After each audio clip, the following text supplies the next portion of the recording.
26,000? 26. Oh, ito viewers, oh. 26,000 daw.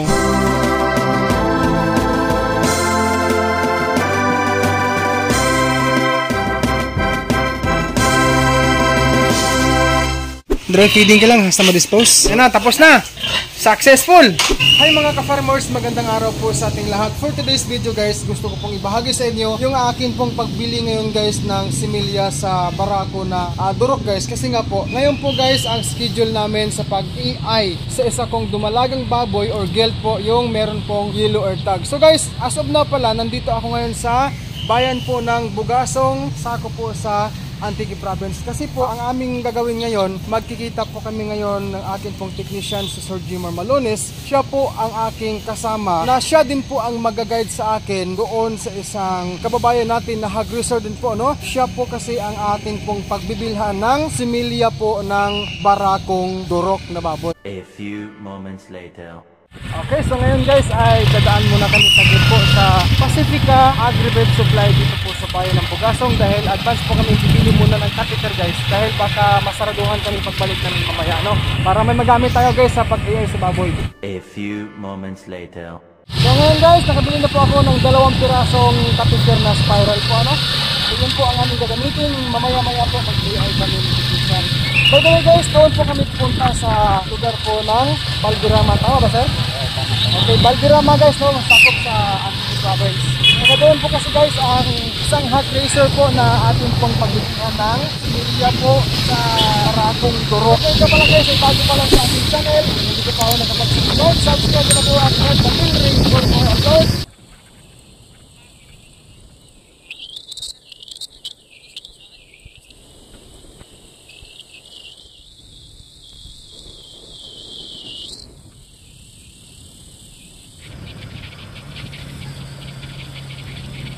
Ayan guys, ito na po ang Valderrama Bridge po, ano. Tayo po ay malapit na po sa ating pupuntahan.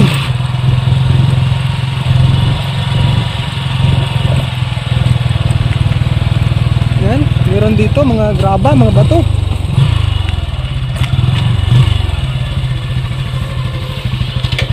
Dito na ba? Ayan, subaba tayo guys. Oh, ayan, sa si Rex, andito rin. Ayan. Boss, magandang hapon. Mayad nga hapon sa mga kababayan nga taga mga Karayano, mga taga Antique. Mayad nga hapon. Ako sir, Cebuano, Ilonggo, Bisaya.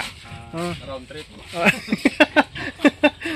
Mag-spray tayo ng alcohol guys, no, para hindi tayo maka-problema sa ano, mga baboy. Gamay lang.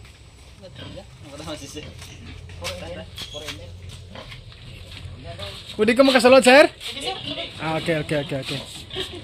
Actually guys, yung aking alcohol guys, may halong konting ano to, microban GT, no? Yung microban GT kasi guys, isa sa mga mabisa or magandang gamitin sa pang-disinfection, no? Talagang pang-disinfect sa babuyan. So may halo konti lang guys ang nilagay ko dito sa alcohol. Ayan, pasukin natin ang kanilang babuyan.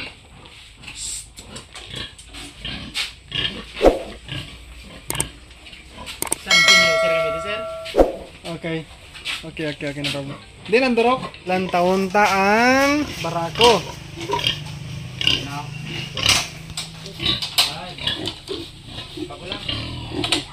Ayan, dako mo din, no? Malaki pala to.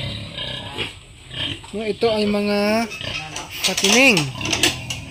Ayan, mga kababayan, pasintabi lang po sa mga kumakain dyan. 1, 2, 3, 4, 5, 6, 7, 8, 9,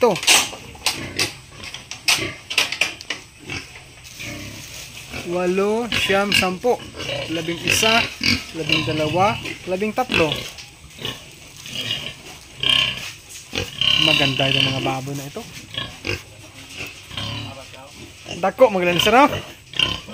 Durok, no? Malaki din pala to. So, dito guys ay first time ko pong nakakita ng barakong durok. Malaki din siya guys, no? Malaki siya. Malalaki yung kanya mga buto.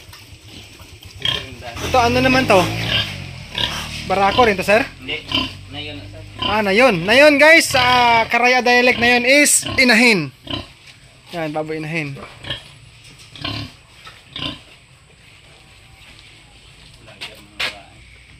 Ito ang kanilang pasungan, no? Ano to? Bakal? Container lang, ginhati. Bakal.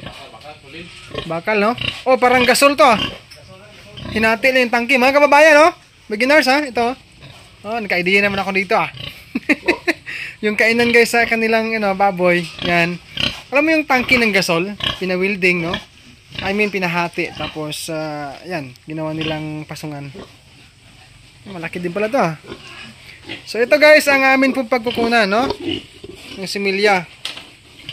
Subukan ko po ito, guys, ang durok na bore, semen, no? Kaya para maranasan ko rin po ang magkaroon ng pangfatining na materials po sa akin pong isang dumalagang baboy. Medyo iwas-iwas tayo, guys, no? Distance tayo ng konti para hindi tayo mahangkab, no? Hindi tayo makagat. Malaki siya. Sa totoo lang, guys, first time ko po nakakita ng durok na baboy, yung barako, no? First time ko po talaga. Simula ko sa pag-alaga ng baboy. Kasaka ba, sir? Ito, Sir Jimar, ha? Ito, guys, si Sir Jimar Malones, ang akin pong technician sa Pigure Lock po. Ano?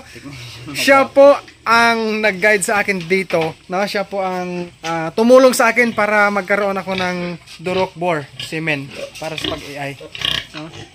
Parang maliit tignan, guys, pero malaki siya, oh. Ano? Okay. Sir, salamat advance, ha. Basta bala makalimutan ko, sir, maghamba. Okay, thank you. Basta minsan, sir, ako makalimutin ako, eh. Makalimutin mag-thank you minsan. Mga patining, no?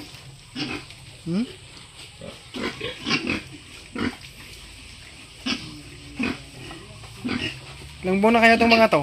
Ilan na, sir, kabulan, sir? 2 months, 1 week. 2 months and 1 week. 2 months and 1 week since birth, sir? Alin paglutas. Alin paglutas? Bakalan ni sir, na. Tagpila ang bakal nyo kada idik sadto, sir? 4,200? Pila ka adlaw ang edad pag bakal nyo? Mga 40 plus? 4,200 daw, guys, ang bili nila noon sa bawat biik, nung mga biik pa ito. No, ibig sabihin, ito po ay hindi kanilang paanak. Ito po ay kanila pong binili noon sa ibang babuyan. 4,200 po ang per head noon. Dito, sir. Yung dito. Ganun din. Bili rin yun to? Okay. Siya? Boss, magandang hapon. Mayad nga hapon kanimo. Magandang hapon man, ah. Ako si Dodong Biliran. Si Dodong. F1. F1. Ang geltas. Ang nanay na, ng pure nga geltas. Tapos ang tataya, durok din niya pure. Ang tataya, na sa ang pure nga durok. Ang tatay niya, pure na durok, kaya F1. Okay. Maganda.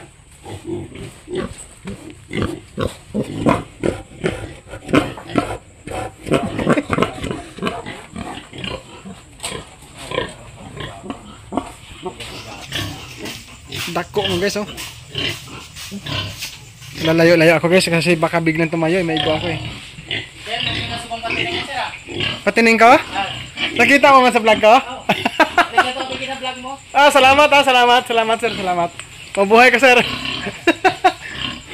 Gagmay pa lang to, sir? Change feeding? Oh, bago lang, mga pila pa lang kaadlaman. Ang edad nila sa to, ang kanilang edad, sir, 2 months and 4 days. Ngayon? Wala pa, sir?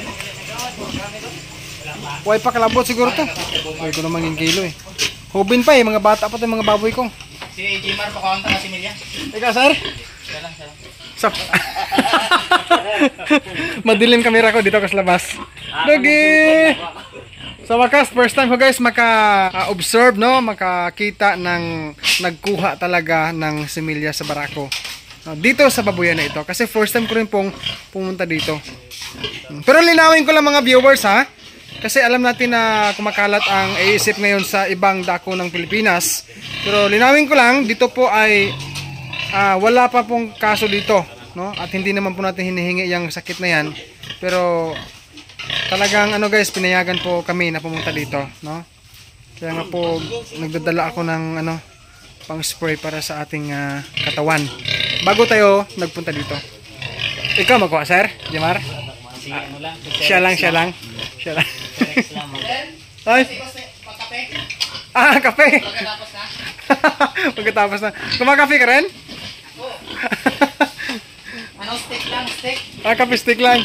Kumakape ako pag naantok. May drinker guys, oh. Alam niyo, napansin ko guys, yung mga kawayan, maganda, oh. Hayahay ang babuyan na to. Yung mga, mga nakapatong-patong, no? Tabilya ang nilagay sa gitna, tapos, ayan, nakatanday-tanday, no? Nakapatong-patong. Sige sir, oh. Huwag mo nagapang laga, sir, mga bor. Baka nang, ano yan?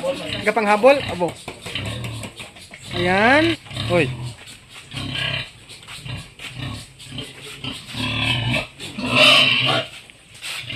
Mabait naman pala, no? Jump. English na? Aprong gani. Basta Tagalog mo. Mahusay ito si... Uy. Pangilala siya.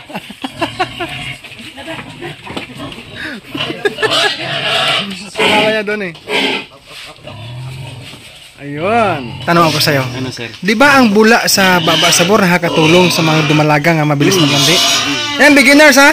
Yung bula na nanggagaling sa baba ng barakong baboy ay nakakatulong sa dumalagang baboy o sa inahin na mapabilis po ang paglandi. Kinakain na guys ng feeds. Tagpila ka mo sir kabisis mapakaon sa inyong nayon? Darwa lang. Kadadlaw? Ay, darwa lang. Aga lang kagapo. Durang takal. Daw apat ka bisis. Kadadlaw? Kadadlaw. Kinahanglan gid no? Kinanglanggit. Ay garilis mo. Pagkaan sa aga, pagtapos bulan, pakaan liwat. Kada tapos na kuha kaon liwat Pakaan liwat. para may replace no? Refresh. Sa hapon, pag nabulan, bigwaris ka dyan, pakaan liwat. Okay. Pero subong adlaw sir, first time to pagkuha sa iya? O may nagkuha na gina? Wala sir. Wala. Why First again? time, first time. Okay. Binireserve ko na sa mo sir. Salamat sir ha. So, kumbaga guys, akin na lang pong ginagrab ang opportunity or ang panahon na naglandi po ang aking yellow gelt na baboy. Kasi nga po, at the age of 7 months and 5 days o 6 days simula sa pagkakasilang sa kanya. Sayang naman guys kung hindi ko siya ipa-AI, no? Ayan na, tapos na. Successful. Ayun na. Okay, pasok na. Pasok. Alam na niya ang gagawin niya eh. Uy.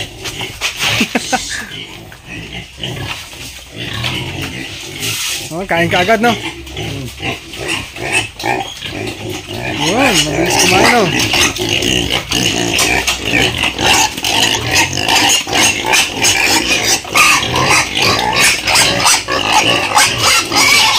Oh, nahingi rin to. Ayan, kumakain siya.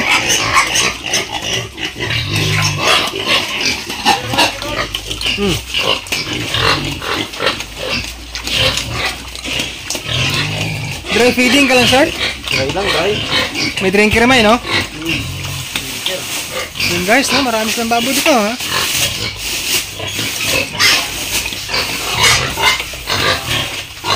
Kabila rin. Puntahan natin.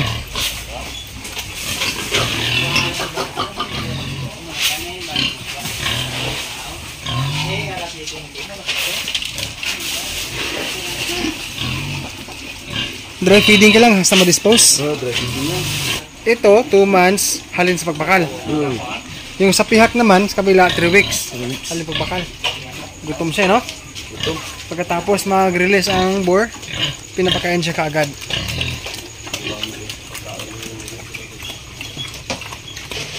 Size, sir. Paano 20 size? Ang presyo na. Sa pagbakal mo? What do you mean? Sa maliit pa siya? Hindi, yung ganyan na. Ganito na? Ilang taon na sa ito? 2 months pa lang. Bagong bili mo pala ito lang. Ibig sabihin, sir, sa'yo, sandali nga. Ang sinasabi mo, bagong bili mo ito, 2 buwan pa lang. Magdadalawang buwan pa lang. Magdadalawang buwan pa lang. 26 mil? 26. Oh, ito viewers, oh. 26,000 daw. 2 months pa lang after niya nabili itong bore na to. Malalaki yung mga ano sir, oh? Yung kanyang mga buto, no? Pag ipon, ganyan talaga. Crossbreeded na siya, no? Actually, meron din akong mga subscribers sir, mga viewers, mga followers, na may mga durok din sila. So, iba-iba ang komento eh. Meron din sabi nga mabait sa mga biik, meron ding medyo hindi mabait sa mga biik. So, magkakaiba ng ano sir, opinion. Okay mga kababayan, magsuot tayo ng helmet, no? Kasi babalik na po tayo sa amin. Sir, salamat ha, Sir Rex. Mabuhay ka sir. Okay. Sir, Ronel, Ligaspi, siya po ang may-ari guys, no? Okay.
Sa mga kahag racers ko dyan na taga Antique Province na naghahanap ng similya sa Barakong Durok, pwede nyo pong tawagan o i-text si Kabayang Ronel Ligaspi sa kanyang mobile number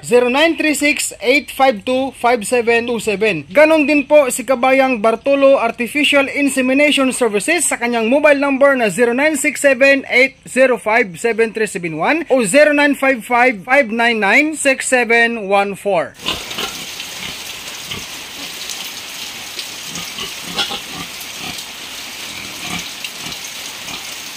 So guys, bali ngayon po ang unang pag-iay namin. Bukas po ng umaga, mag-follow up AI pahirin po kami isang bote. Kasi as of na po, isang bote lang po, 100 ml lang po ito. Ang aming nadala ngayon. Yan, salamat po sa panonood mga ka-farmers. Gamer, ano, gutom na? Okay lang. Kain tayo maya konti. Guys, salamat po ulit. God bless po sa ating lahat mga ka-farmers. Peace out po sa ating lahat. Bye-bye.